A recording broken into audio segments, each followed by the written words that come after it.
नहीं देते, that is very bad. Really? और हाँ, सप्लीमेंट देते नहीं है। अच्छा हुआ मेरा लास्ट पेज तक खत्म किया, मुझे नहीं पता सप्लीमेंट नहीं मिलता है।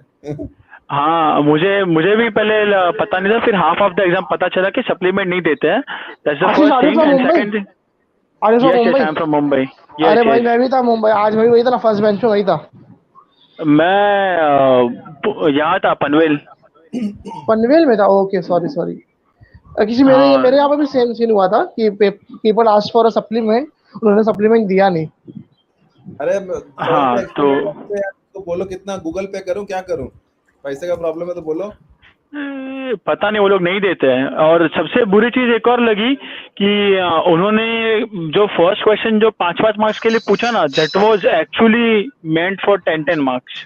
करेक्ट करेक्ट, और बहुत ज्यादा ही क्वेश्चन थे यार, बहुत ज्यादा हाँ, क्वेश्चन। क्वेश्चन और लेंथ। मुझे ऐसा एक्सपेक्टेशंस था कि they will ask for number of programs, instead of हाँ, asking for number of theory programs they ask lots of theory. Theory बहुत है। हाँ, तो वो एक सिर्फ डिसअपॉइंटिंग था। बाकी देखो, हमने डेटा स्ट्रक्चर, डेटा टाइप्स तो पढ़े हुए थे दोनों के, वो भी ठीक था। सी पाइथन में तो वही लिखना था कि Python is build based on C only, तो सी के साथ इनकॉर्पोरेट कर सकता है। और थोड़ा बहुत अच्छा गाइस, फ्रेमवर्क। लिसन लिसन, हम डिस्कस करेंगे ज्यादा, लेकिन हम दूसरे दिन, बिकॉज अभी हमको ना कंप्यूटर ऑर्गेनाइजेशन पढ़ना है, ठीक है? यस और क्योंकि उसके लिए मेरे पास टाइम नहीं है, अब कल ही एग्जाम है। ओके, यस, हम यू आर राइट, आराम से यू आर एक राइट। सेशन लेंगे इस सारे एग्जाम्स के बाद, और प्रॉपर्ली डिस्कस करेंगे। अभी let's do what's there on the plate, ठीक है? तो अपन स्टार्ट करते हैं। Okay okay okay Imran, fine fine. Okay, just 1 second.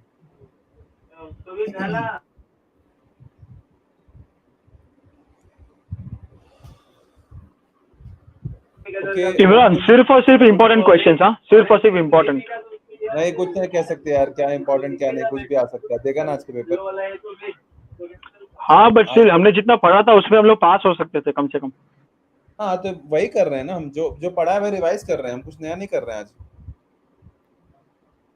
अरे आई थिंक कॉम्प्लीमेंट कुछ करने का था ना, कॉम्प्लीमेंट की कंपोनेंट वाला जो सोमया सिखाने सुमाया। वाली थी। वो आएगी तब ना, उसको पिंग करो।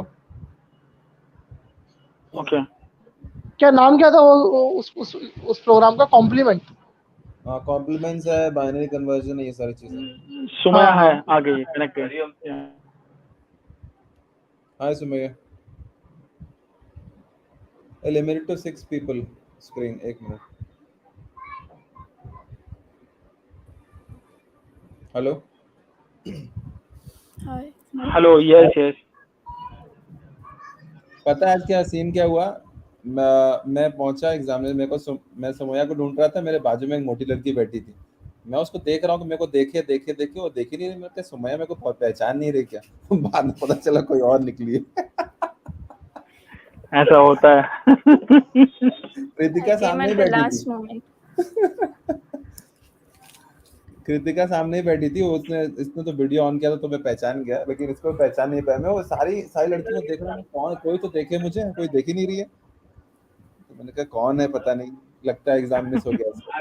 तो बाद में एग्जाम खत्म के बाद मिली आके करके। Anyways, probably we can do the A complement जो भी है, वो सारी चीजें पहले कर लेते हैं एक बार, बाद में थ्योरी करते हैं। क्या बोलते हो? ठीक है ना? हाँ हाँ, वो एक दो प्रॉब्लम्स आएंगे उसके ऊपर 110%। So I Maya, do have you have the fail. link of that Google Doc with you, which we did that day? Yeah, I can get it. Okay.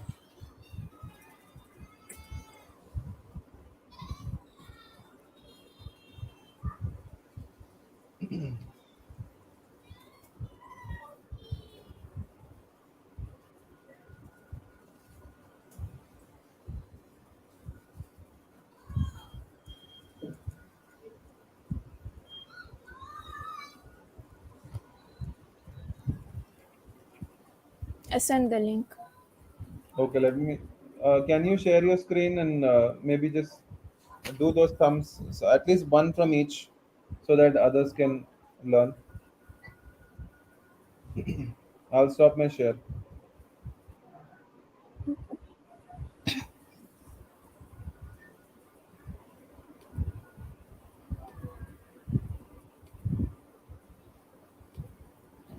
May be do it in a different documentation, क्योंकि इसमें तो पूरा solve किया हुआ है. Let's not There are disturb some this. that are not solved. Maybe you can create a copy of this document and delete and then redo it. ये dock नहीं छेड़ते हैं, ये इसमें प्रॉपर्ली किया हुआ है, इसका कॉपी बना लो. Okay.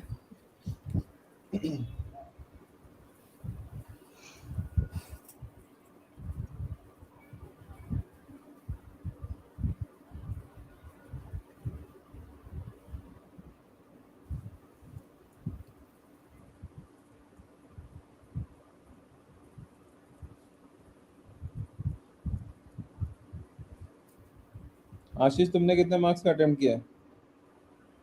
85 का अटेम्प्टेड है, उसमें से 70 मार्क्स का बोल सकते हैं कि करेक्ट वाला है और 15 मार्क्स तो ऐसा दबा के फेंका है.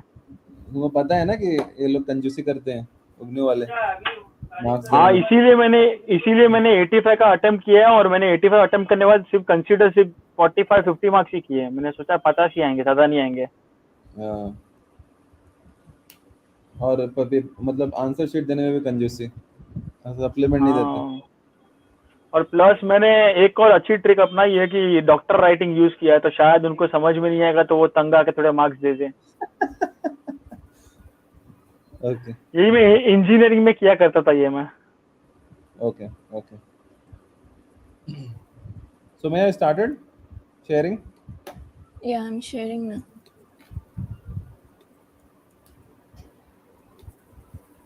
अच्छा इमरान, आपने मुझे ब्लॉक किया क्या? मैं आपको पर्सनल मैसेज कुछ करता तो डिलीवर नहीं होता है. क्या बात कर रहे हो? हाँ, मैंने बीच में आपको हाय हेलो कुछ किया था पर्सनली मैसेज में, बट वो डिलीवर ही नहीं हुआ वो. सज्जन, Same पता है नहीं. क्यों? क्योंकि तुम ना ये सेशन छोड़ के तुम यूट्यूब वीडियोस देखते हो ना, इसीलिए वो ऐसा कुछ सेटिंग कर दिया इमरान ने. नहीं ऐसा नहीं है. Number okay okay. मैसेज आते हैं, मैं पक चुका हूँ, पता है. पता नहीं चलता कौन क्या है. हाय सर, ये वो, पक गया हूँ मैं एकदम. सोचा नंबर ही बदल. सॉरी इमरान, तो फिर वो हिसाब से तो मैंने तुम्हें वापस शाम को भी कॉल किया था, मैंने ये पूछने के लिए कैसा गया पेपर. नहीं, जो नंबर सेव है वो समझ में आता है. ओके, तो ठीक है. फिर मेरा YouTube चैनल भी है ना, तो स्टूडेंट्स भी मैसेजेस करते रहते हैं. पता नहीं कहाँ से उनको नंबर मिल जाता है.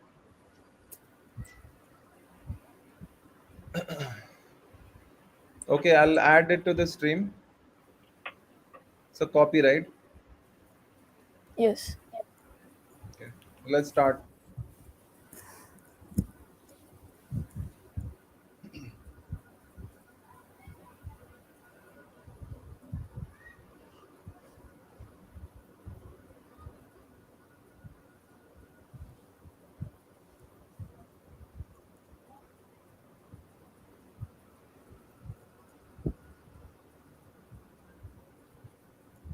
I think Sumaya is checking her notebook for reference, correct?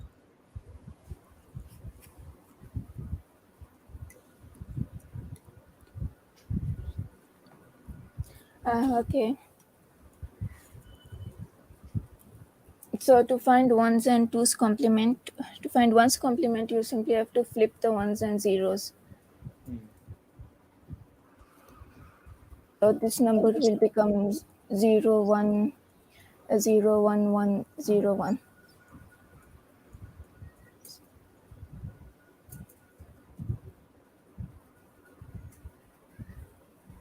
The twos complement is the ones complement plus 1. That's why it's called twos complement. So you can do it by adding 1 to the ones complement, or a shortcut way to do it is to see the digits from the right up to a 1,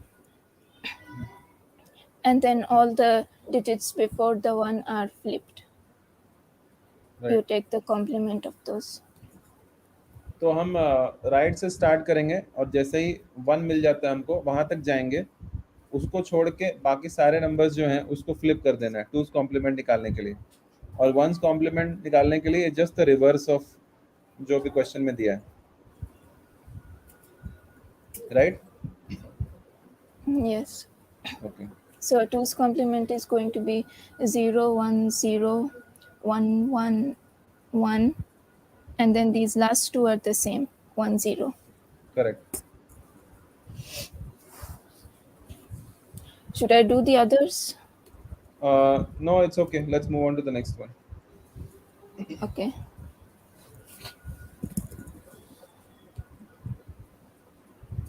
तुम लोगों को समझ में आ गया ना? किसी question है कुछ? नहीं समझा समझा yes. Okay. Okay, carry on. ये Okay, क्या है? so ये सब to में add शॉर्ट मार्क्स हैं, इसमें काट नहीं सकते वो लोग. in sign 2's complement notation, so we convert the numbers first into binary. Right. So 50 in binary is 00110010.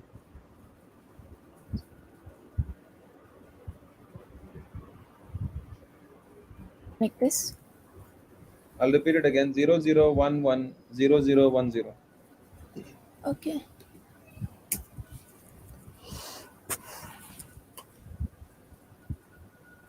Okay, so you write it in 8 bits. If it's less than 8 bits, you put extra zeros at the starting. Okay, so padding zeros, correct? Yes, and the first bit is a sign bit. It's not part of the number. It's representing if the number is positive or negative. Okay. Then 5 in binary is 0, 0, 0.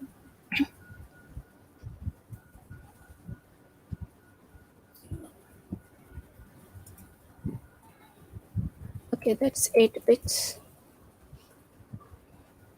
Then to take the negative number, you have to take the 2's complement of the positive number.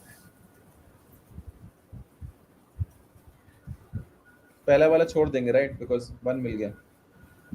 Right side में.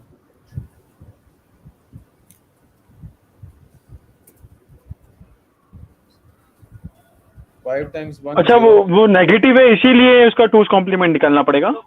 Yes, correct. Yeah. So only this one remains the same, all the rest of it will change. Correct. The one on the right, extreme right. Yeah.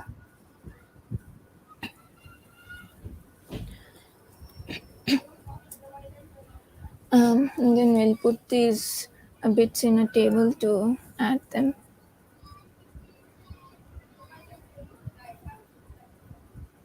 ज़्यादा ही लेते हैं extra.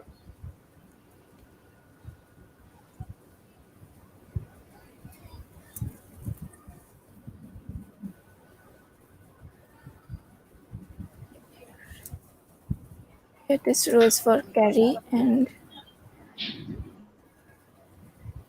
this is 50. What is 50? Okay. Okay. Negative 5, the numbers that we're adding. So I'm leaving this one column for the extra carry, if we have one. Sum करने के लिए column नहीं है ना हमारे पास, मतलब row नहीं है.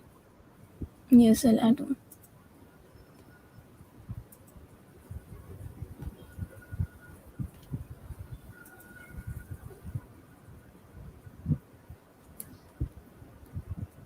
So may I share this link with me, please? This document? Yeah. Okay. Just make it accessible to all, so I can add the extra ones.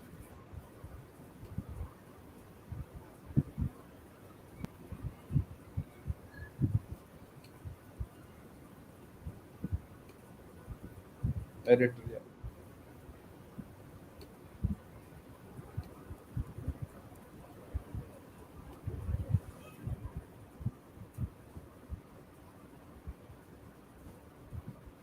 Thanks.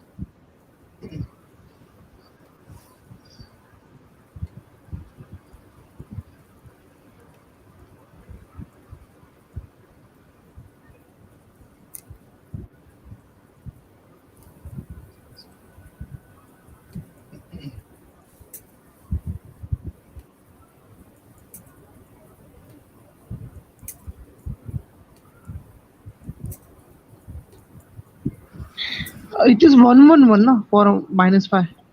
Or you are writing for Oh, 5. sorry. Yeah. That's 111. Nice. Sumaya.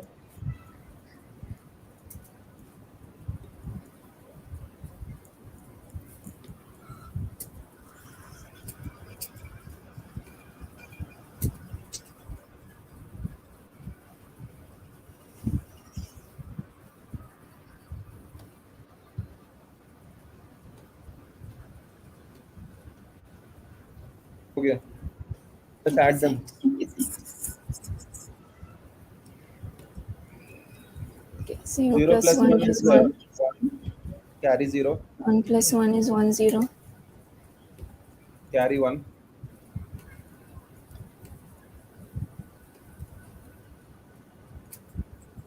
Binary conversion. There's a question. Anand, that's a binary conversion of number 50.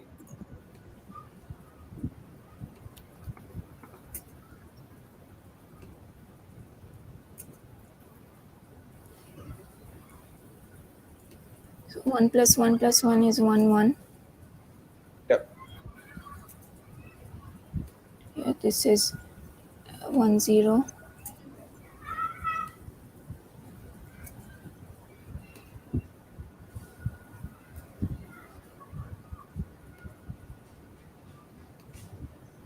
Carry 1.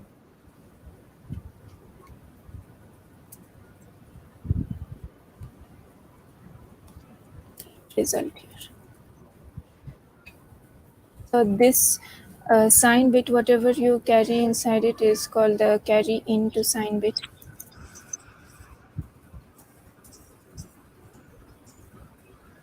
And whatever comes out of the sign bit is called carry out of sign bit.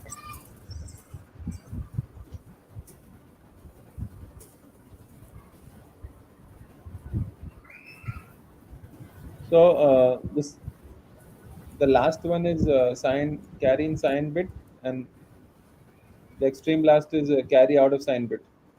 Yes. Okay. So this bit here is extra. It's the 9th bit. And since we're doing with 8-bit numbers, we don't count this in the result. Okay.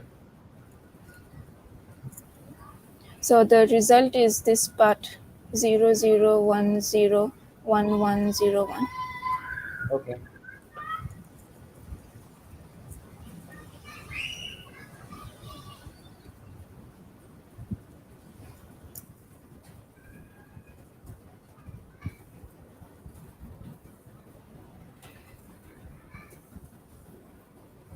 And if you convert it back, then you'll get 45. You mean if you convert it to decimal? Yeah. Okay.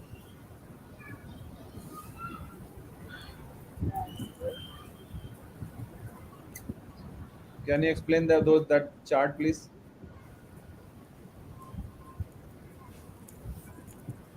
So the 8th column where you carry, that's the carry into sign bit, what you're adding onto the sign bit. And whatever comes out of it is carry out. So if you have both of them, that means the result is fine. Or if you don't have both, then also is fine. If you have one of those, then it's an incorrect result. You have overflow. Okay.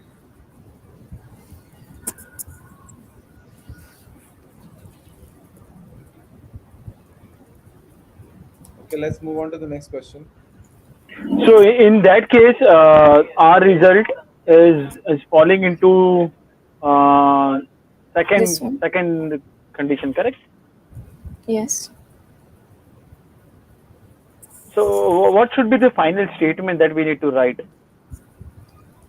See, the question is not asking about the overflow and all that, right? We don't have to write that, right, Sumaya? But all of the examples I saw, they mention if there is overflow or not. Okay. Okay. So you have to mention it. Yeah. What is overflow? I didn't got this point. You have an extra bit, and because of that, the result is wrong. So if you do something like adding two big numbers, like 64 plus 64, it will overflow, and you can't fit the result into 8 bits. I think this last question here, that will have overflow. Okay.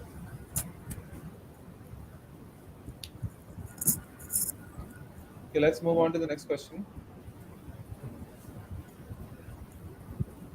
Write the binary coded decimal equivalent for the three numbers given below.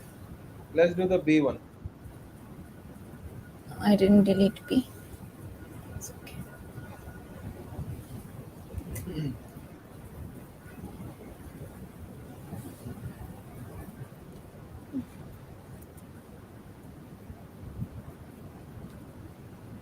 Wait, I'll delete it. Wait.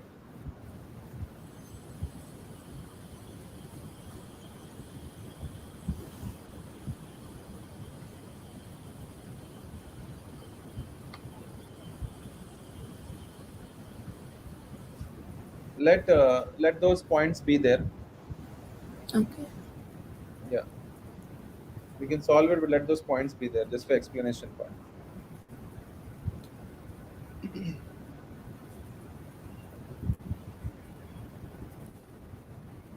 So first we have to also represent the sign digit and then each of the digits of the number.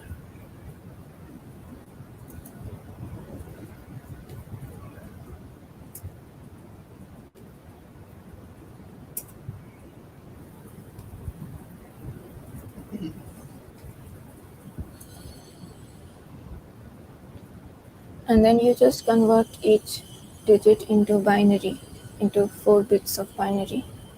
So Okay. 5 is 0, 1, 0, 1. 2 is 0, 0, 1, 0. So now you remember all this? Yeah. Good. 9 is 1, 0, 0. माता की जय हो. Sorry. We're just praising you, nothing else. And 4 is 0, 1, 0, 0. Okay. And the sign digit for a positive sign it's 1, 1, 0, 0. For negative sign it's 1, 1, 0, 1. Correct.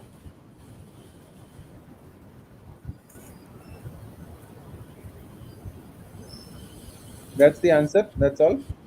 Yes, that's all you have to do. Okay. Which means just create this chart, or do you have to write 110101? You have to club together. You just create this chart, this That's table. it. Okay. Yeah. Okay. Let's move on. Are we done with all of this? This Convert part is following left. standard decimal. Convert. That's easy. That's easy. Basically, to convert to decimal. Maybe you want to do one of them. Okay, I can do. Let's do the A.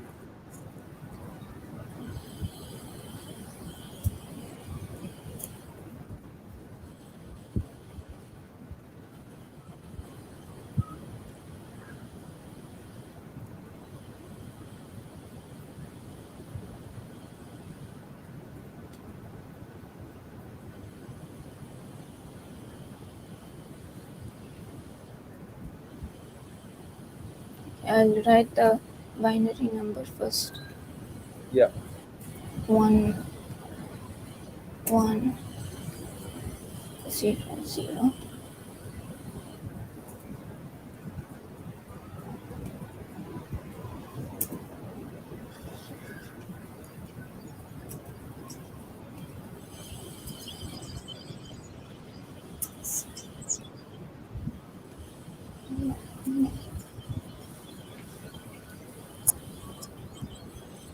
So we'll write the binary place value here. Yeah. So starting from before the decimal point, you start with 2 raised to the power 0, which is 1, then 2, then Then 4, then 8. And on this side, you do 2 raised to negative 1. Half, right? Yeah. 1 by 4. 1 by 8. 1 by 16. Then you multiply the binary digits by the place value. Yeah. So this 1 is into 0 is 0.6. 0.0. Okay. This one is 0. Hmm.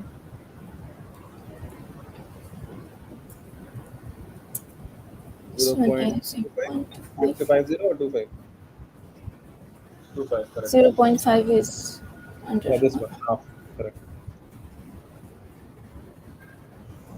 the decimal point is in the same place. Decimal stays as it is. Yes. That 0. I love the multiplication with zeros. Don't have to calculate anything. Yes.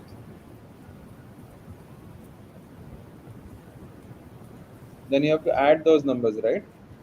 Yes, you add the numbers on both sides of the decimal point.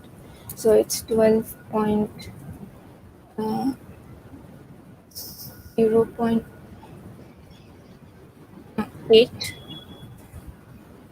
12.8125. 8.5. Yeah. Yeah, 8125. So that's the number in decimal. Yeah. I have one question. Like in case of negative binary number, like how will you come to know like it's a negative binary number and we need to put minus sign in front of respective decimal converted number? They'll already give the negative, no? In the question. They'll put negative sign there. नहीं, Like, but ऐसे binary में कैसे पता चलेगा? जैसे binary दिया हुआ होगा तो how will you come to know? yeah.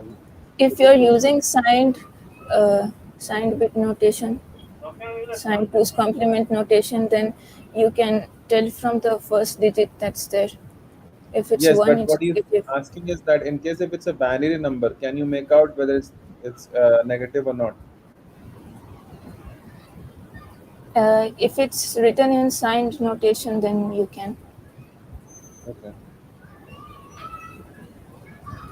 But it has to be mentioned, I think, that the Yes, bits are that's my signed. question. Like whether they will mention it or we need to figure out by our own. No. I don't think you will get such questions, to be honest. Okay. Questions will be like this. Whatever you're seeing here, these are the example questions. They're not going to give you a negative binary number and ask you. So it will be Okay. straightforward conversion to decimal. Let's do this last one, no? Decimal to binary and then to hexadecimal. Last one. Which one? This one? F. Fifth ka F. Oh, this is in octal. It's octal to binary. Okay.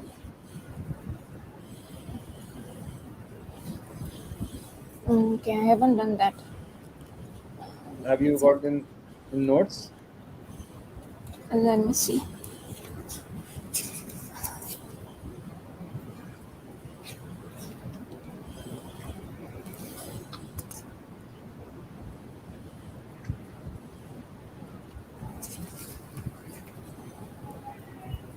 So Maya, can you share your notes which you have prepared for computer organization? I just want to ensure we have not missed any topics from there. The online notes, You I've prepared a already Google shared. document where you put all the notes, all Yeah. the theory. Can you share that, please?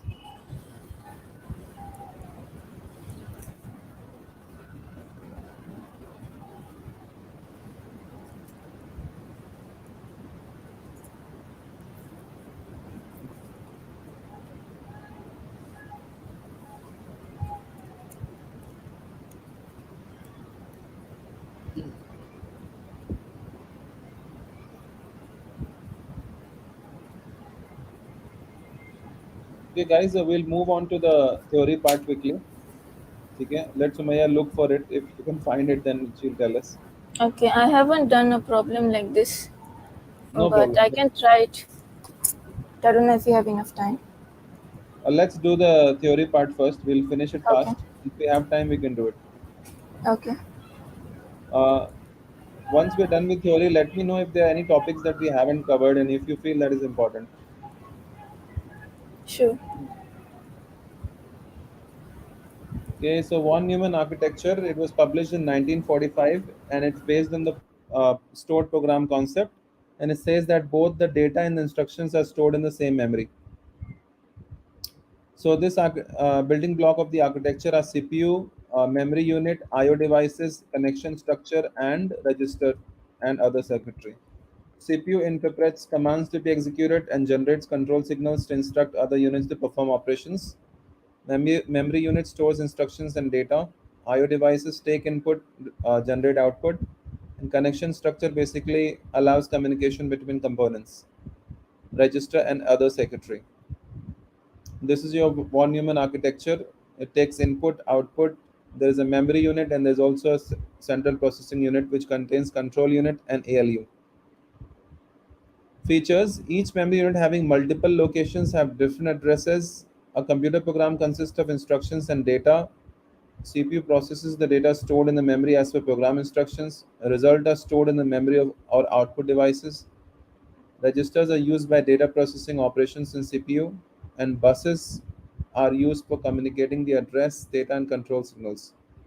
Sajjan, are you there? Yes, I'm here.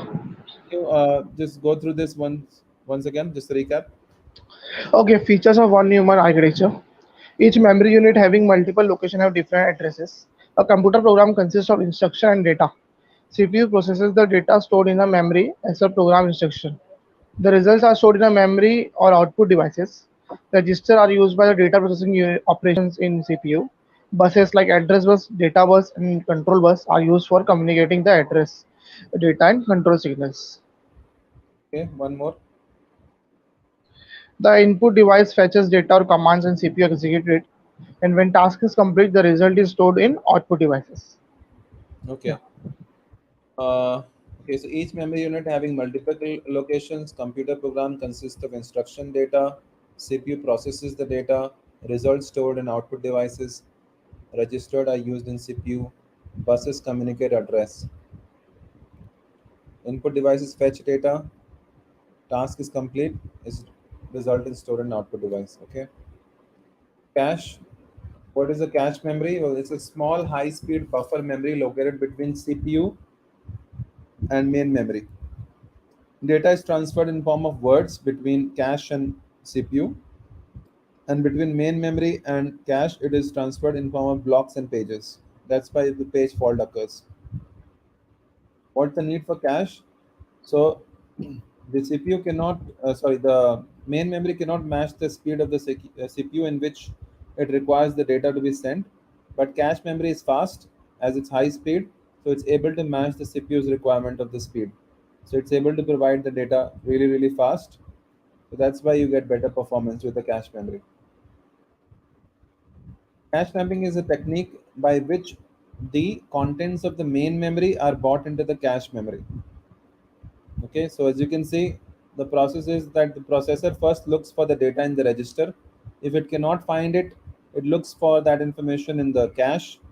If it finds it, great. If not, then cache miss occurs, and then it looks for the data in the main memory. If it doesn't find it, then it page fault occurs, and then it goes to the secondary memory to look for that data.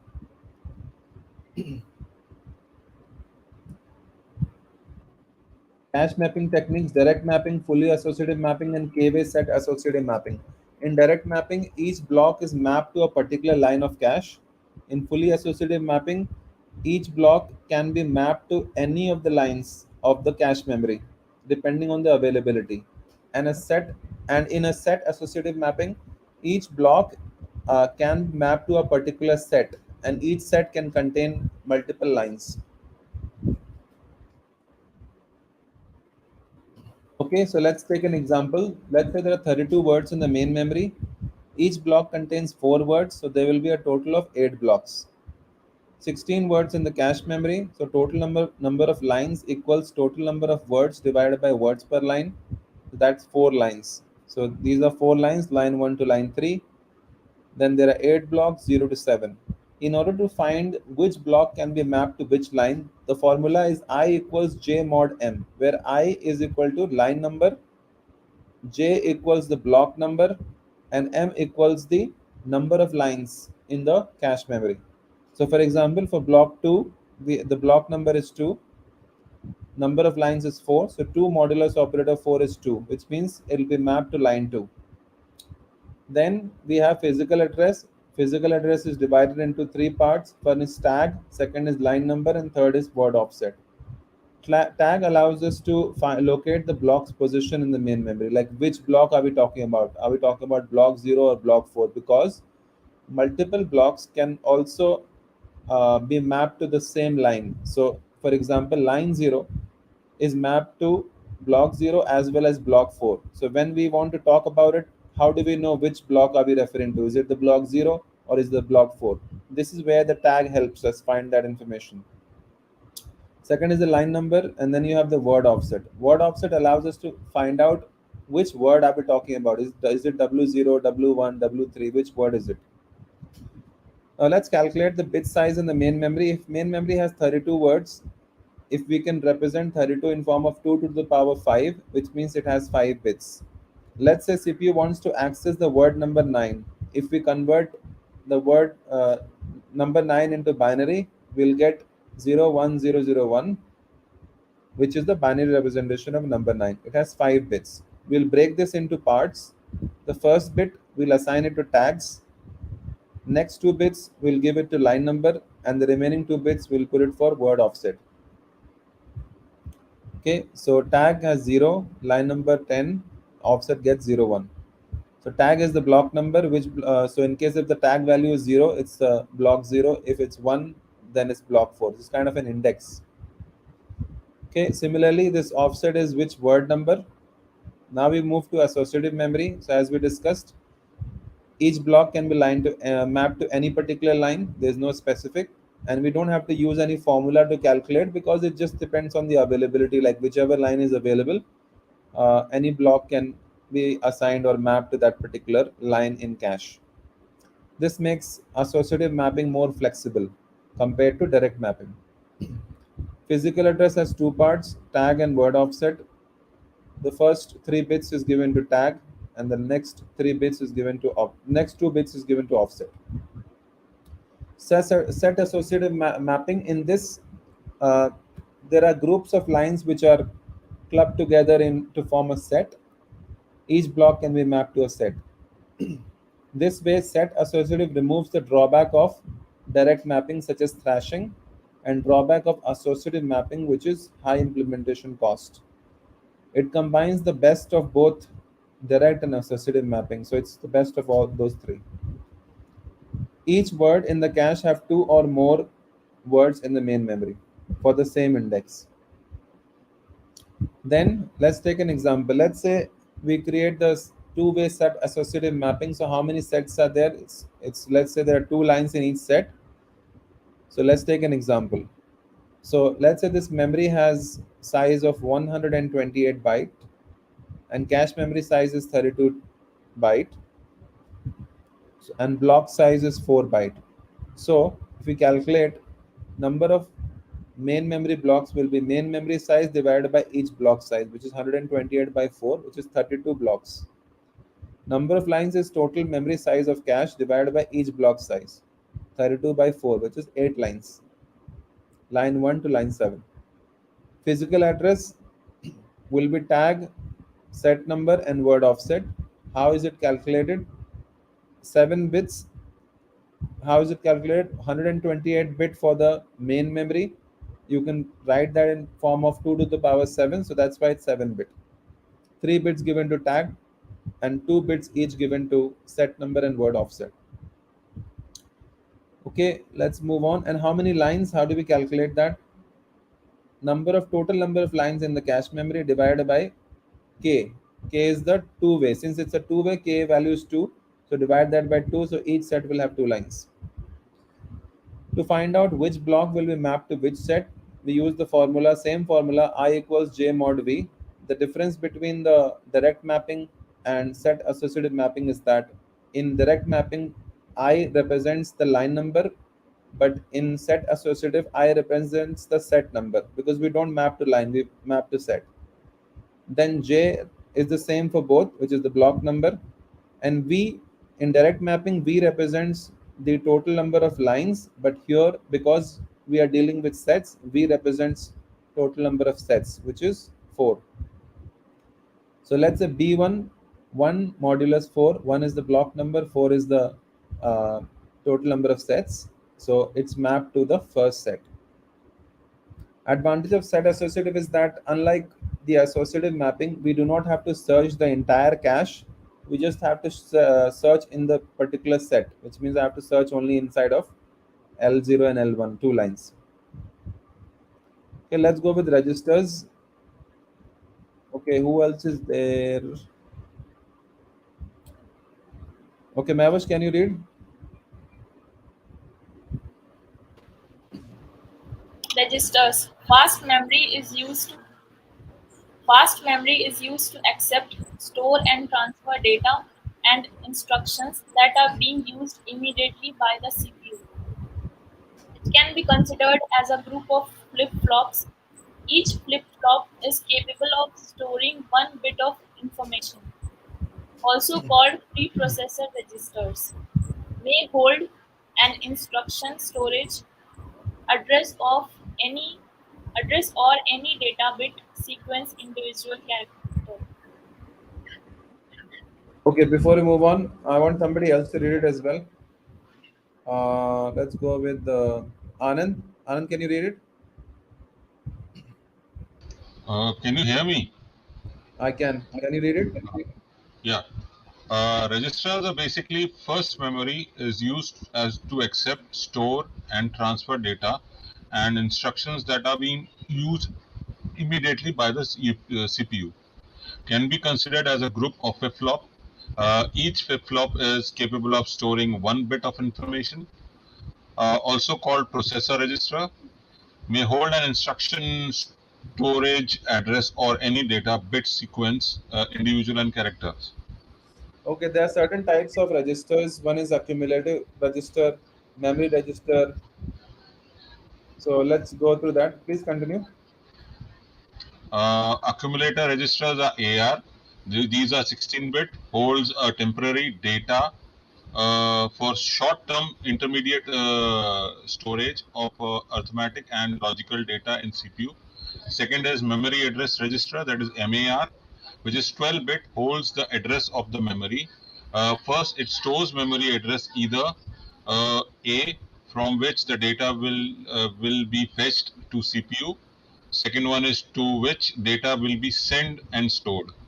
The second one is hold memory location of the data to be accessed. Okay, move on. Another one is memory address register, that is MAR. The first one is it reads from the memory data address by MAR is fed into MDR, that is memory data register. Second one is writing to the memory. The CPU writes the data from MDR to MAR. Then second, another one is program counter, that is PC, which is 12 bits. It holds the address of instruction.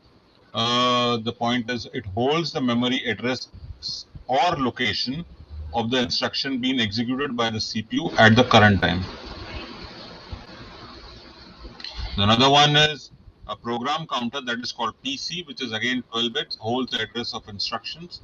Once the CPU finish, the current execution of the program counters and increase by 1. The second point is faster execution of the instructions. The third one, it helps in tracking the execution points of the instructions. Another one is again the input register, that is INPR, which is actually an 8-bit, carries out the input characters. I believe so. This takes from the keyboard and mouse, takes the data from the input device called keyboard and mouse and carries input characters. Again, instruction register, that is IR, 16-bit.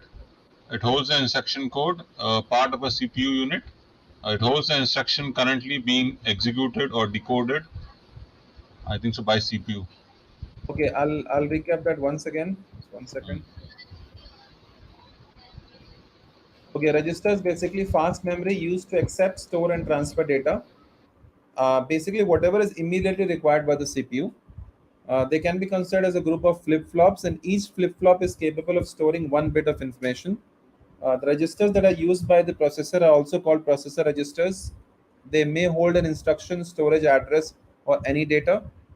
Common registers, accumulator registers, which holds temporary data. For example, during the arithmetic and logical operations, there are some short-term intermediate storage that's required. Then we have the memory address register, which holds the address of the memory. Uh, for example, from which the data will be fetched, or from which to which the data will be sent. Holds the memory location of the data to be accessed.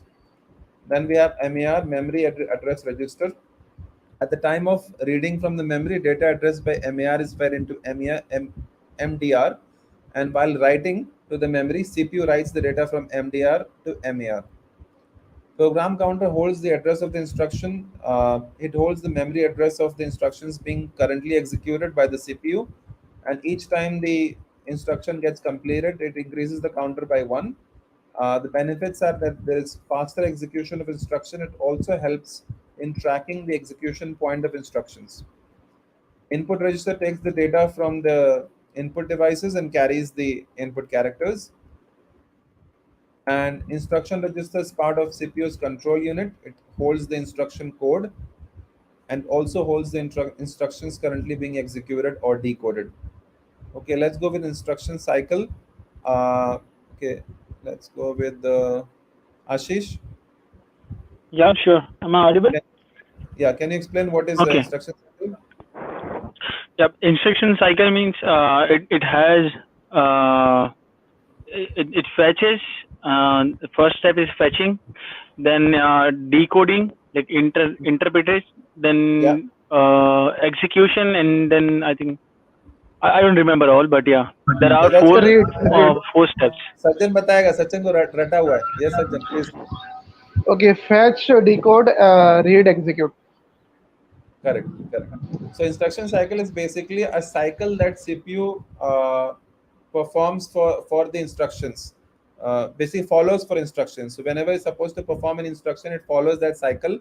This cycle is from the time of the boot up until it is switched off. Fetch, instruction of the memory, decode, read, execute.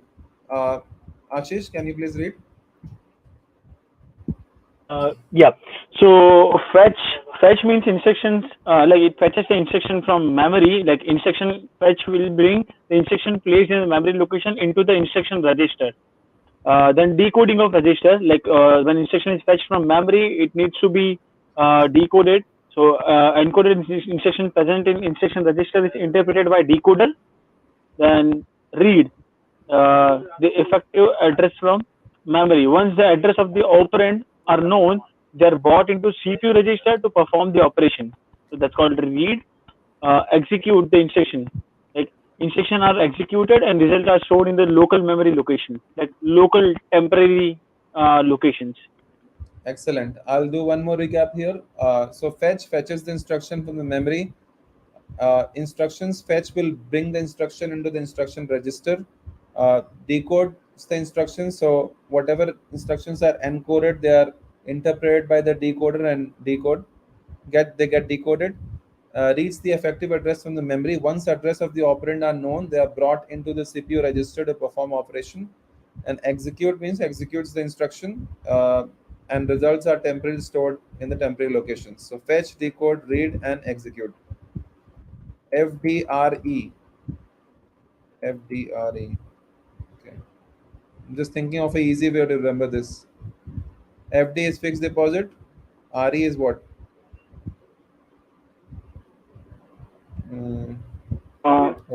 Read and execute.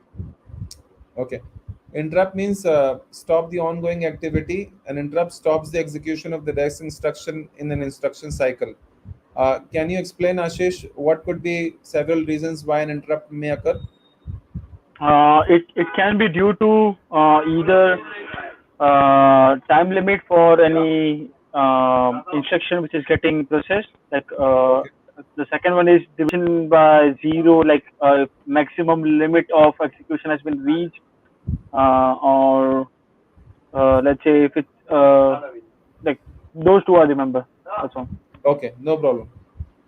The idea is not to test anyone. The idea is that we are trying to put pressure on our brain to see how much it remembers, because then when you read it after thinking about it, you will remember it better the next time. Okay, so an interrupt stops the execution of the next instruction in an instruction cycle. It can happen because of several reasons. A program instruction itself causes an interrupt. For example, division by zero, result exceeds the limit, or clock initiated, program's time limit expired, or IO requests wait, or hardware generated memory errors. Okay, so let's say CPU is executing a program X and it's in the decode stage of ith instruction. Assume an interrupt takes place. CPU will wait, allow that ith instruction to get completed, and while it's completing it also stores the register value of the I plus 1 instruction, which means the next instruction. It will hold that value inside of a memory or a special storage area so it can resume it later. CPU identifies the interrupt and executes the interrupt servicing program till it's complete, and then it returns to the execution of the next instruction, which is I plus 1th instruction, by storing the register in the PC. So after interrupt processing, the execution of the current program is resumed. This is a cycle: start, fetch next instruction, execute instruction, check for interrupt process. There can be a halt if interrupt is enabled. It follows this interrupt, execute, and fetch cycle. If interrupt is disabled, it'll go back to start. Logic gate, we'll go fast on this. So we have three gates: basic, universal, arithmetic, and, or, and not, NAND, NOR, and XOR, XNOR. And basically both inputs need to be 1 in order for the result to be 1. In OR, either of the inputs need to be 1. Either or both inputs need to be 1 for the result to be 1. NOT is a complement of the input. So if the input is 0, the result will be 1, and vice versa. NAND is a complement of AND. NOR is a complement of OR. A NOT gate can be constructed using NAND by just changing two inputs into just a single input. XOR is a special type of gate which says that if both the inputs need to be the same, then the result will be 0. XNOR is a complement of XOR. If both the inputs are the same, then the result will be 1, otherwise 0. I'm going to skip these because we've already discussed these. Okay, binary addition. This is extremely important for all the sums. As you see, even what Sumaya was solving, we do need to remember what's the addition, carry, and all those values are. So 0 plus 0 becomes 0, sum becomes 0, carry becomes 0. For 0 and 1 or 1 and 0, in both situations, sum is 1 and carry is 0. When we have 1 and 1, sum is 0, carry is 1, and the result is 10. This is the calculation. 0 plus 0 equals 0, no carry. 1 plus 1 result is 0, carry is 1. So 1 plus 0, sum is 1, no carry. 1 plus 1, sum is 0, carry 1. So that's how you go ahead and add two binary numbers, which you must have seen when Sumaya was explaining. Combinational circuits, a circuit in which we combine different gates to form a new circuit. For example, adders, encoders, decoders. We also have sequential circuit. What was the part of sequential circuit? Does anyone remember? Counters? Yeah, asynchronous and synchronous counter. That was sequential circuit, right? Okay, so combination means just combining circuits to form a new circuit. It's as simple as that. Okay, I want somebody else to read. Sumaya, can you please read this and explain what's happening here? A half adder is a combinational circuit used to add two single bit numbers. The output, sum and carry, is dependent on the present input A and B. Correct. What gate is this one? That is an XOR gate. Okay, and this So one? that's an AND gate. Okay. Go on. Can you explain this part? Half adder is the sum of products expression for sum. This is how to write it. For sum, we only add the inputs which yield a positive result. So it's equal to Which one a complement out b. of these ones yield a positive sum? Which Um, row? 1 0 0 and 0 1 0. Correct. Okay. So you take 1 complement b Hmm. plus a complement b plus a b complement, which is equal to a or x or b. Correct. Which is also an expression of which gate? XOR gate. Yeah. Okay. How is this K map plotted? You put the values of a on one side and b on the other side. Then you map the outputs, and then wherever there is a 1, you take the variables that correspond to that cell. Right. So here So, it's 0 1, so mhm, it's a b complement. correct. So basically, first we create 4 cells, then we plot this A and B 0 1 1 0. A complement means this one. So this means first column. B means this one.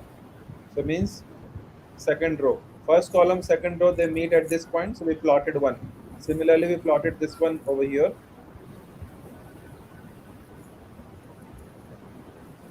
For some, I think this is for carry here. For carry, we only add inputs which yield a positive result. So this one is the carry. So it comes only AB. Again, we construct 4 cells, plot our AB over here, and then finally we create a logic circuit which is using XOR and AND. Okay, let's go with the full adder. One of the drawbacks of using a half adder is its inability to add carry from previous addition to the next bit. This is taken care by full adder combinational circuit. So full adder difference between the two is that full adder has this carry out which can be fed as the third input, which is the C in. Full adder is used for adding two single bit numbers with carry allowing it to perform 3 bits. It has two outputs, sum and C out. So since there are three inputs using 0 and 1, there are these many combinations that will be generated. So again, we have to write the sum of products expression for sum and sum of product expression for carry. So for sum, we will pick up all of the instances where the result is sum is 1. So there are 1, 2, 3, 4, 4 instances. So like we did it for half adder, similarly we'll write these, and this is equivalent to A XOR B XOR C in. Then we will construct the K map in the same way as we discussed for the half adder. Same thing goes for carry also. Because we will create a K map. Since there are three inputs, that's why there are 8 cells, 2 to the power 3. Okay, then we'll construct a circuit. The C out is ABC, BC in, AC in. So for sum, it's XOR gate. It's simple. But for carry, we have A dot B. And multiplication is used for AND gates. So that's why we put three AND gates. Now we need to add these three inputs. So for addition, we use OR gate. So we put OR gates over here, which will combine all these three values and put it together. So that's your full adder circuit. Can we construct a full adder using two half adder? Yes, we can create it. This is how your half adder is. This is how your full adder is. If you want to put that together, so this is your half adder, A plus B and A dot B. You'll create another half adder. You'll pass in a C in along with this A XOR B. The result will become A XOR B XOR C in. For sum, for carry, it will become A XOR B dot C in. You'll feed this A dot B to this is OR gate. Yeah, you'll pass this to OR gate. So what OR gate will do is it'll pick up this AB, it'll put it here, it'll add BC in. So basically just multiplying B with C in and A with C in, just to spread it like this. Okay, so that's how you get the result.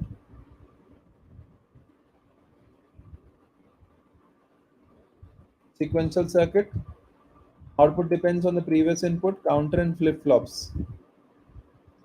What are counters? Counters are a device which stores number of times an event or process has occurred.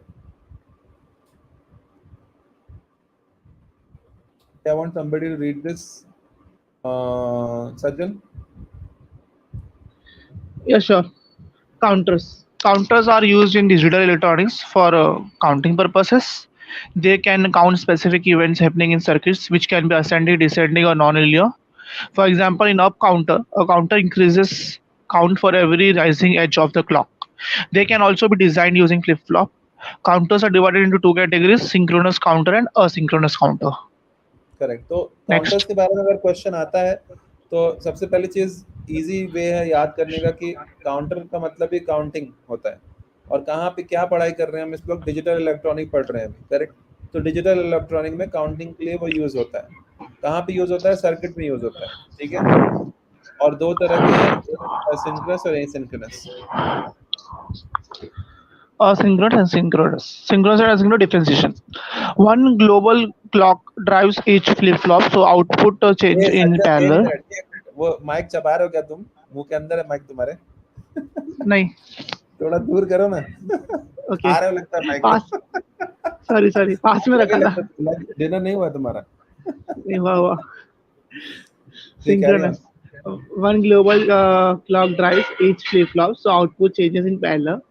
Asynchronous. Only the first flip-flop is driven by the main clock. The output for the rest of the flip-flop is driven by the previous one and its diagrams.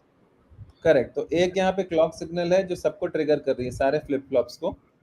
और यहाँ पे एक clock जो है पहले वाले को trigger करती है और फिर पहली वाली दूसरे को, दूसरी वाली तीसरे को, इस तरह से एक दूसरे को ट्रिगर करती है. Okay, let's move on. Carry on. It can operate on higher frequency than asynchronous counter. This is because it does not have a cumulative delay as same as the global clock is given to each flip-flop. Asynchronous में it operates on a comparatively lower frequency. Designing and implementation is complex in synchronous and designing and implementation is easy in asynchronous. Okay. Frequency किसकी high है दोनों में से? Frequency high तो इसकी synchronous की. ठीक है. सिंक्रोनस की हाई होगी. रीजन? क्योंकि वो synchronous is getting triggered by only one clock signal, but synchronous में डिपेंडेंसीज है. Correct. So there is no delay in the synchronous. एक साथ सारे ट्रिगर हो जाएंगे, यहाँ पे डिले हो जाएगा. ठीक है. एक ड्रॉबैक क्या है सिंक्रोनस का? Design is complex. सिंक्रोनस हाँ डिजाइन कॉम्प्लेक्स, बस उसको छोड़ के काफी और कोई भी ड्रॉबैक नहीं है. अब इसी तरह हम तैयारी करेंगे. हम एक दूसरे से क्वेश्चन पूछें, एक पॉइंट तक दिमाग में बैठेगा, सिर्फ रीड करने से नहीं होगा. Multiplexer. So a device that selects between several analog or digital input signals and forwards the selected input signal to the output line. तो ऐसी कोई डिवाइस जो several analog or digital input signals में select करती है वो and forwards that selected input to a single output line. Selection is directed by a separate set of digital inputs known as select lines. A multiplexer has 2 inputs and n select lines. Example 2x1 multiplexer. There are 2 inputs A0, A1 and 1 select line S. Number of inputs 2 to the power n. तो ये हमारा multiplexer, इसमें 2 input हैं, 1 output है. Okay, तो multiplexer क्या होता है?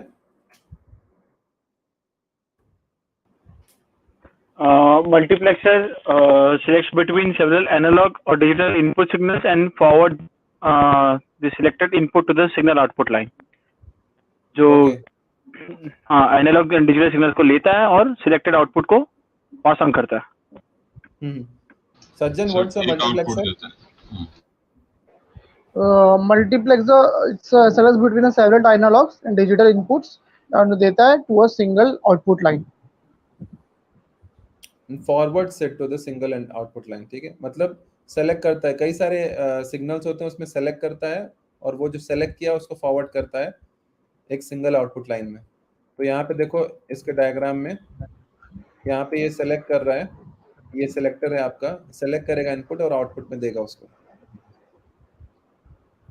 ये इसका लॉजिक डायग्राम है, लॉजिक सर्किट है, ये आपका और गेट है, दो एंड गेट लगे हुए हैं, इसमें आपका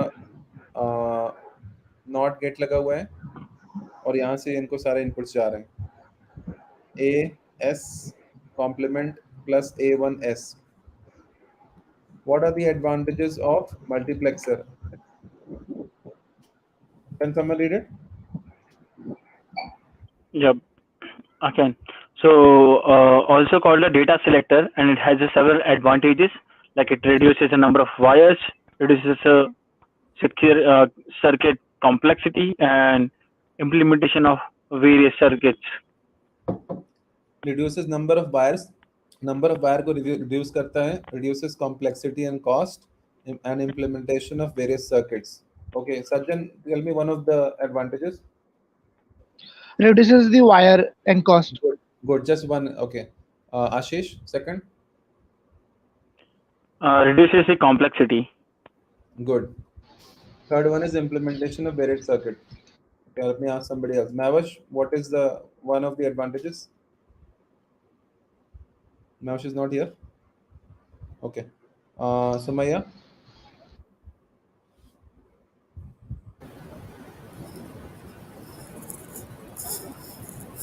It reduces circuit complexity. Okay, good.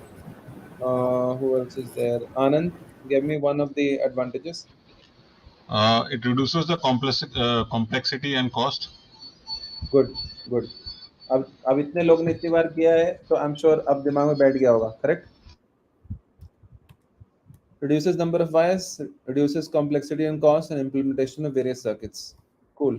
Encoder decoder क्या होते हैं?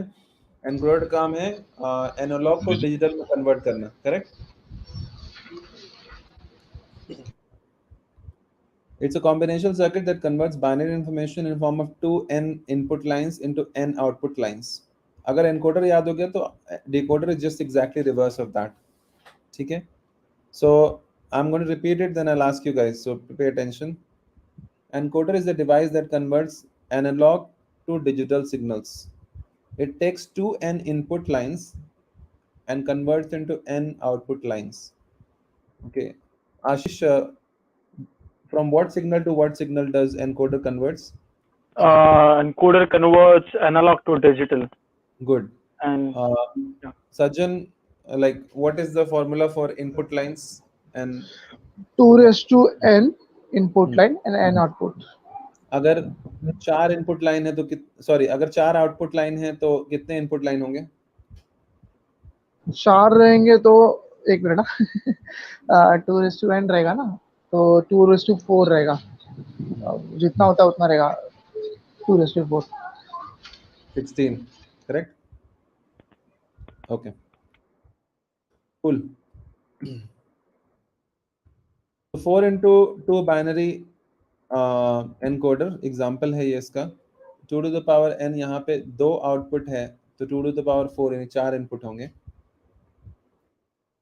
अब डिकोडर क्या करता है? Let me ask somebody else. Okay, Anand, do you know what decoder does? The decoder generally converts the digital input to an analog output. Correct. It is exactly the reverse of the encoder. Okay. Yeah. So It has again the two. Yeah, but its operational is exactly the reverse of the encoder. अगर दो input हैं, let me ask somebody else. So Maya, if there are 2 inputs in the decoder, how many outputs will be generated in the decoder? 4. Okay. Cool. 2 into 4 bits binary code. And this same thing I think we already discussed this.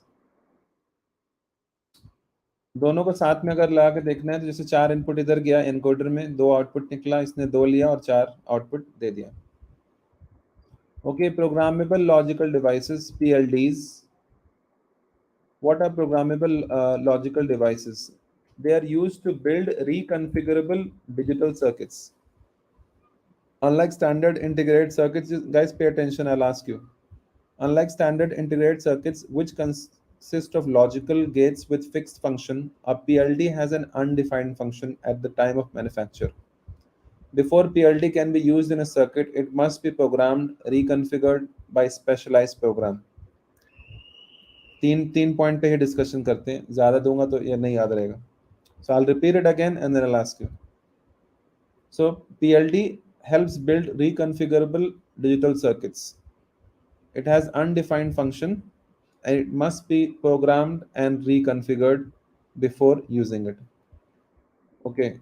Ashish, what is it used for? What is PLD used for? It's used for reconfiguration of the circuit. या building रिकॉन्फ़िगरेबल, ऐसी circuit जिसको reconfigure किया जा सके. एक बार बन गई तो ये नहीं कि बनने के बाद फिक्स्ड हो गई, उसको रिकॉन्फ़िगर किया जा सकता है. ठीक है. Surgeon, does it have a defined function or undefined function? PLD It have a defined function. Defined. Can somebody else give the correct answer? It has got an undefined function. You have to, I think so, program it with a special software, then you can use it. It has an undefined function. Okay. Yeah. Next question goes to. Okay, 1 second.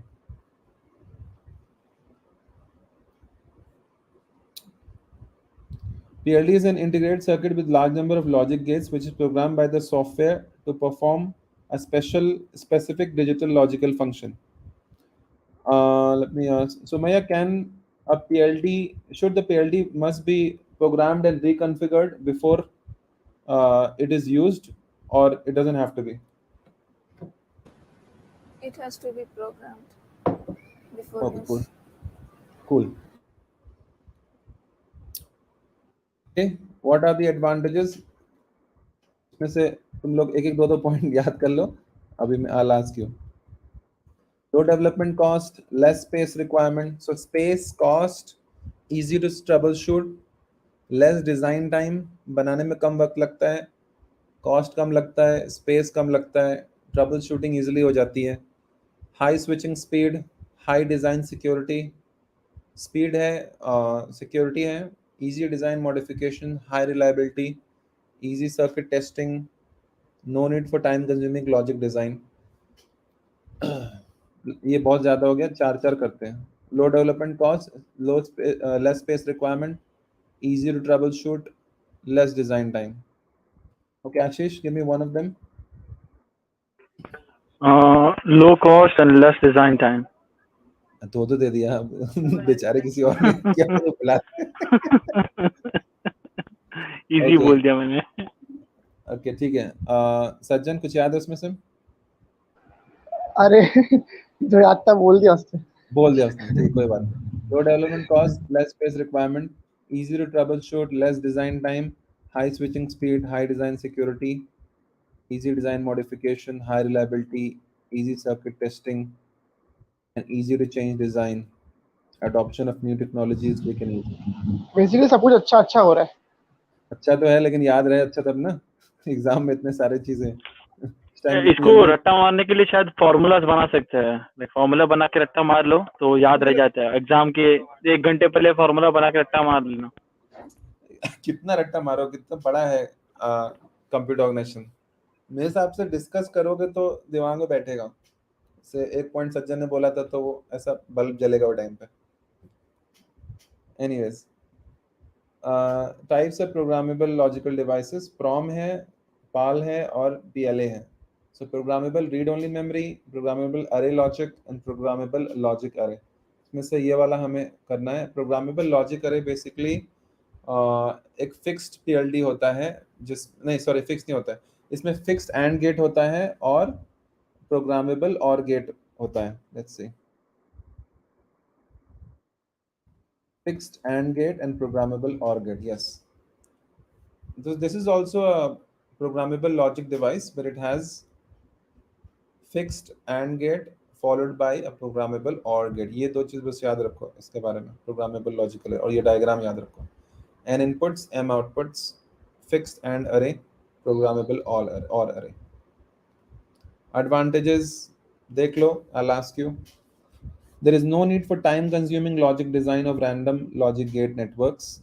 Board design checking and हम क्या करेंगे, इसको 2 बार recap करेंगे और फिर question पूछेंगे. I think एक बार में नहीं याद हो रहा easily. There is no need for time-consuming logic design of random logic gate networks. Board design checking and design change is easy. Layout is far simpler than random logic gate network, hence less time-consuming. It makes the adoption of new technology quick and easy. Only connection mask needed to be custom made. I want to ask, पाल पूछता नहीं है क्या, programmable array logic पूछता नहीं है क्या? मतलब या फिर हमने सिर्फ पीएलए प्रिपेयर किया है, पीएल प्रिपेयर ही नहीं किया, फ्रॉम भी प्रिपेयर नहीं किया. इस बार में इतना क्वेश्चन नहीं है, ये ज्यादा है पूछ. सुमैया आपके नोट्स में वो है क्या 2 टॉपिक? ये है क्या आपके पास, फ्रॉम और पाल, इंपॉर्टेंट नोट्स जो आपने बनाए? नहीं है ना? ठीक है, इतना इंपॉर्टेंट नहीं है वो. Okay, I want somebody else to read again. Okay, मैं रीड करता हूँ. Advantages of programmable logic array. ऐसा रीड करना कि दिमाग में बैठ जाए. Sure. Okay, there is no need for time-consuming logic design of random logic gate network. मतलब टाइम कंज्यूमिंग जो डिजाइन उसकी जरूरत नहीं है. Board design checking and design changes easy. Obviously अगर टाइम कंज्यूमिंग की जरूरत नहीं है तो उसका चेकिंग और डिजाइन इजी हो जाएगा. Layout is far simpler than logic and less time consuming. Same time consume कम कर रहा, डिजाइन सिंपल है as compared to previous one.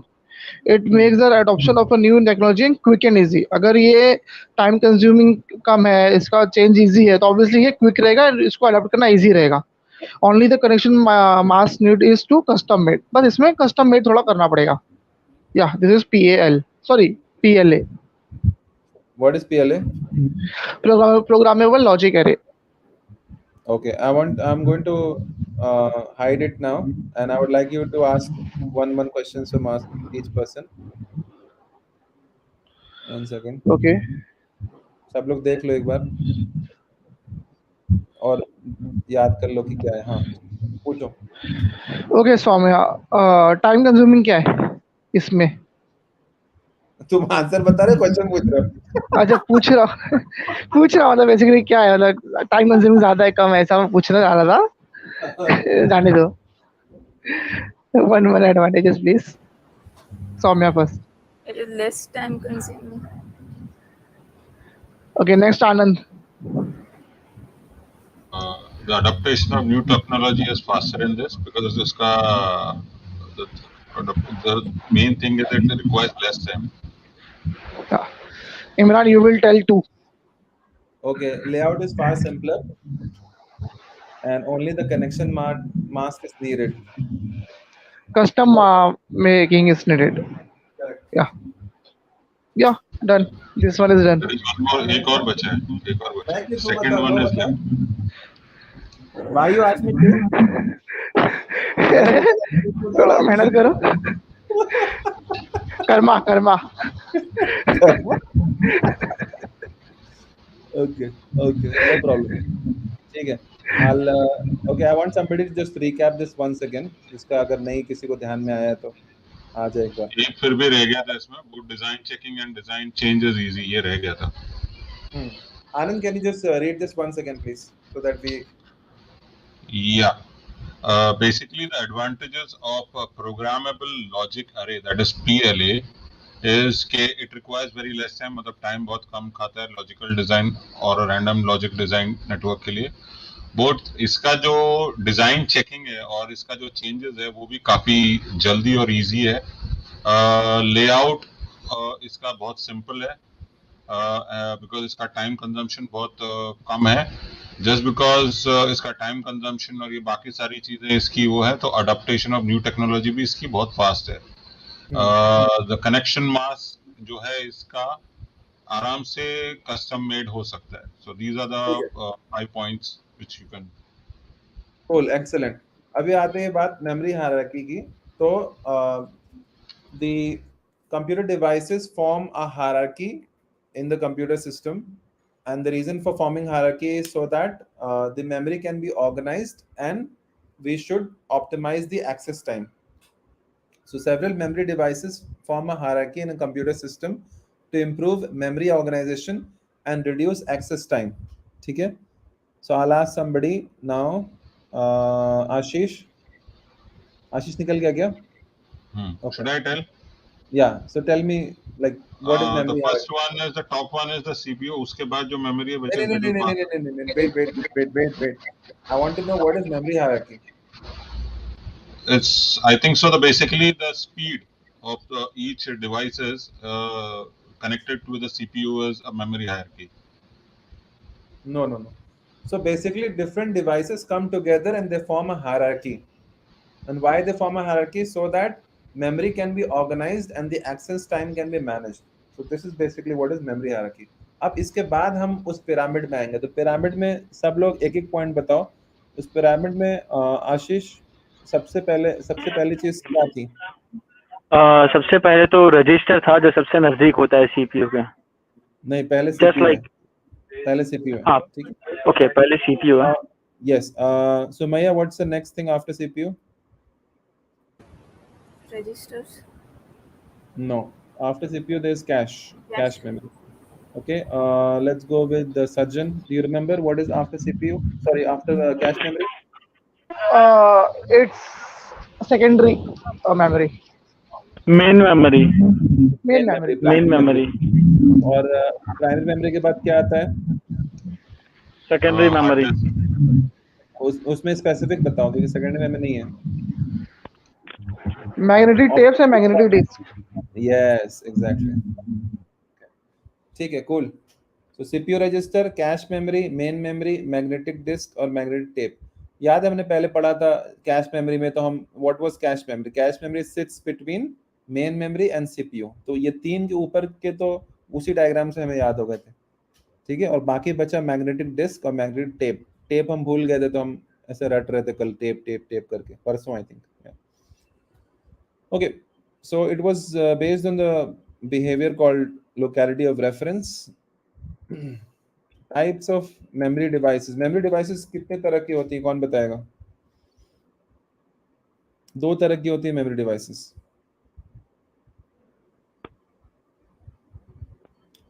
चलो पहला मैं बताता हूँ, दूसरा तुम लोग बताओ.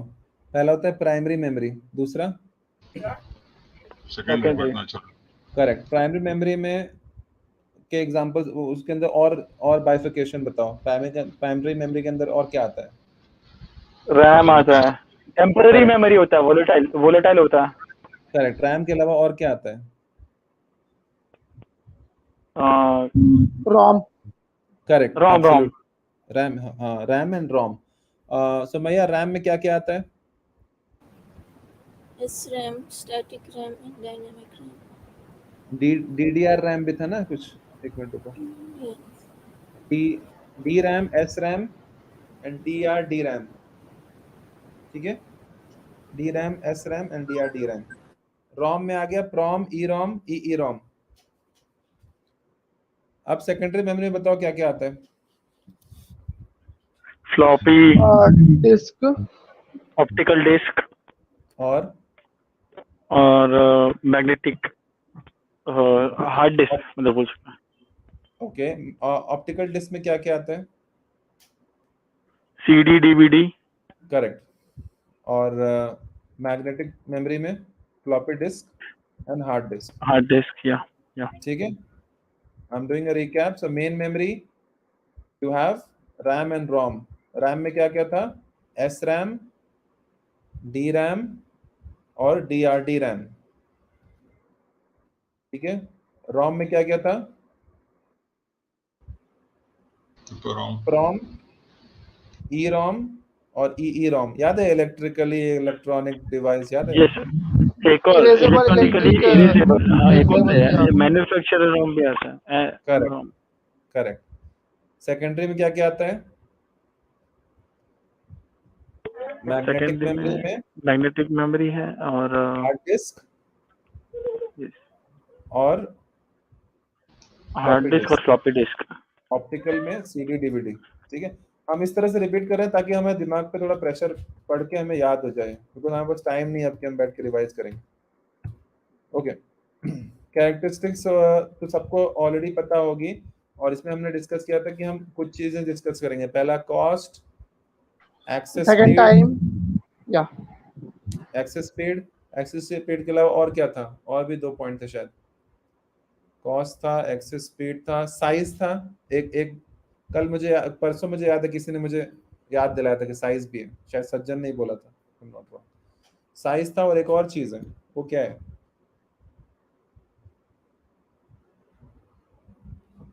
सो कैपेसिटी, एक्सेस टाइम, परफॉर्मेंस। हाँ, हम उस दिन भी भूल गए थे परफॉर्मेंस, और आज भी भूल गए परफॉर्मेंस। ठीक है, नो प्रॉब्लम। तो now I'll ask one person. So Sajjan, what do you think, will cost increase as we go down in the memory hierarchy or increase? अरे सोचो ना, क्या ज्यादा महंगा है, प्राइमरी मेमोरी या secondary Decrease. Memory? it will increase. Increase. Yeah. Increase? Are you sure? Yes. It will decrease. Hard disk decrease. का पैसा कम होता है, एक बार तुम खरीद लो, जाके दाम पता कर लो, ये आंसर पता हो जाएगा। हार्ड डिस्क सस्ती होती है compare to RAM. Okay, Yeah. okay, let me ask another person. So Ashish, tell me, what will happen to the access time? Will it increase or decrease going down the memory hierarchy? It will increase. Sumaya, can you tell me, will the performance increase or decrease when you go down the memory hierarchy?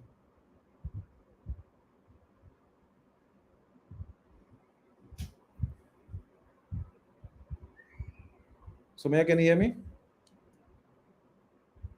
I think she's on mute. Okay, Anand? It will decrease Performance decrease. as Why it it goes down decrease? from top to down. Correct, because if CPU has to request the data from a hard disk, it takes longer to get the same data from a cache memory or a main memory. ठीक है, तो capacity, access time, performance और cost, ये भी हो गया हमारा। Capacity, size क्या होता है? साइज इंक्रीज होता है, डिक्रीज होता है? नीचे आ रहा है, इंक्रीज होता है साइज। तो ये कैरेक्टरिस्टिक्स हमारी मेमोरी हायरार्की के हो गए। अब रैम की बात करते हैं। रैम के बारे में कोई एक point, I am pretty sure Ashish can tell me, कोई एक पॉइंट बता दो रैम के बारे में।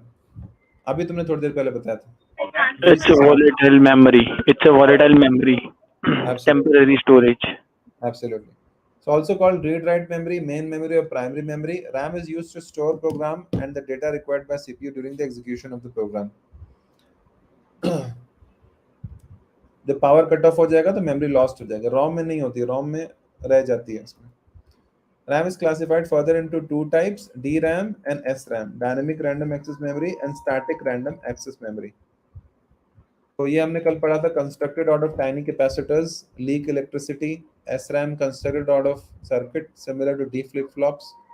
DRAM requires a recharge every few milliseconds to maintain its data. SRAM holds its contents for as long as power is available. DRAM is inexpensive but slower. SRAM is expensive but faster. DRAM is used for main memory and uses less power, generates less heat.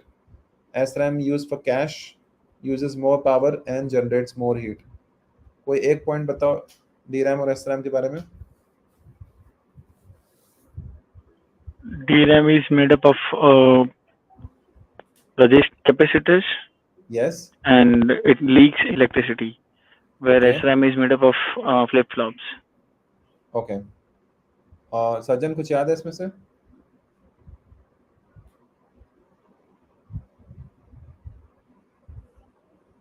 Cache, SRAM is for cache and DRAM is for main memory. ये सज्जन गया क्या? नहीं मैं हूँ, थोड़ा mic का issue हो गया था। No problem. ठीक है, considered out of tiny capacitors, considered out of circuits similar to flip-flop. I'm giving a chance to see it again. I would like you to answer it again. ठीक है, considered out of tiny capacitor जो कि आशीष ने बताया है, and these are considered of circuit similar to D flip flop. मतलब circuit से बना है, example D flip flop. Requires a recharge every few milliseconds to maintain its data. SRAM holds its content as long as the power is available. जब तक power on है तब तक content hold करेगा. DRAM को घड़ी घड़ी recharge करना पड़ेगा. ये inexpensive ही expensive है. अभी बताओ और दूसरे points. एक तो लीकेज का उसने बताया, उसके बाद में एक है कि कैशे के लिए एसरैम यूज करते हैं और मेन मेमोरी के लिए डीरैम यूज करते हैं. करेक्ट. और कौन सा रैम है जो कि जब तक पावर रहेगा तब तक होल्ड करेगा डेटा? डीरैम है, और एसरैम लॉन्ग टर्म तक कर सकता है होल्ड. नहीं, एसरैम जो है वो होल्ड करेगा कंटेंट जब तक पावर है. डीरैम को घड़ी घड़ी चार्ज करना पड़ेगा ओके, अपना सॉरी. डेटा मेंटेन करने के लिए. ठीक है. और सस्ता कौन है दोनों में से? डीरैम सस्ता है, एसरैम महंगा है. Correct, correct. ओके, ठीक है. लेस पावर, इसमें पावर कम लगता है और इसमें ज्यादा पावर लगता है. ओके. रोम के बारे में एक पॉइंट बताओ आशीष. उसी का रिवर्स है जो तुमने अभी बताया था, सबसे पहले बताया था जो पॉइंट्स वी से. रोम में तो ये फिक्स्ड मेमोरी होता है जो लॉस नहीं होता है. Correct. Non volatile, right? Non volatile. Correct. Stores crucial information essential to operate the system. It's non-volatile. It always retains its data. Used in embedded or where programming needs no change. Used in calculators and peripherals. एक example कहाँ पे use होता है ROM? Calculator and And? peripherals. Yes. Peripherals. Yes. ROM is further classified into 4 types. कौन-कौन से ROMs हैं? एक दो कम से कम बताओ. EROM, EPROM, EEPROM and MROM. EEROM. कितना ई लगाएगा सज्जन? Okay, sorry. एक सेकंड है, just hold on.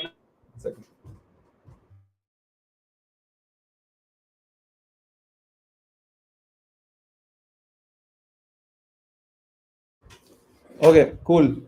So EROM.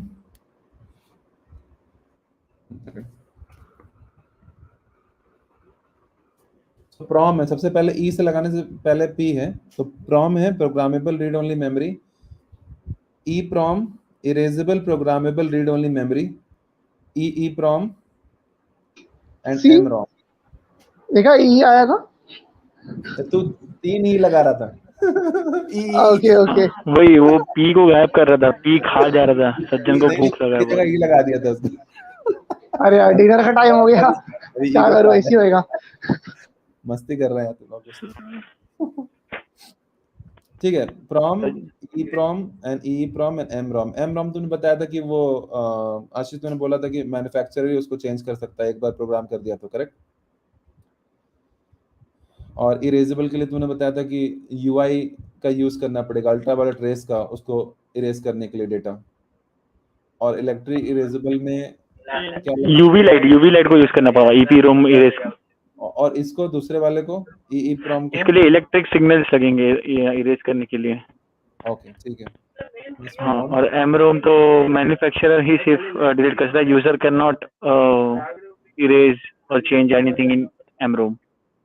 ठीक है. Anand, can you please read this part? Yeah. It's a programmable read-only memory. It can be programmed by the user, and once it is programmed, the data instruction cannot be changed. मतलब एक बार user उसको program कर देगा, तो उसका instruction उसमें से change नहीं कर सकते. That is what. That's called PROM. Yeah, it can be programmed by the user, and once programmed, the data and instruction cannot be changed. Change नहीं कर सकते. आशीष?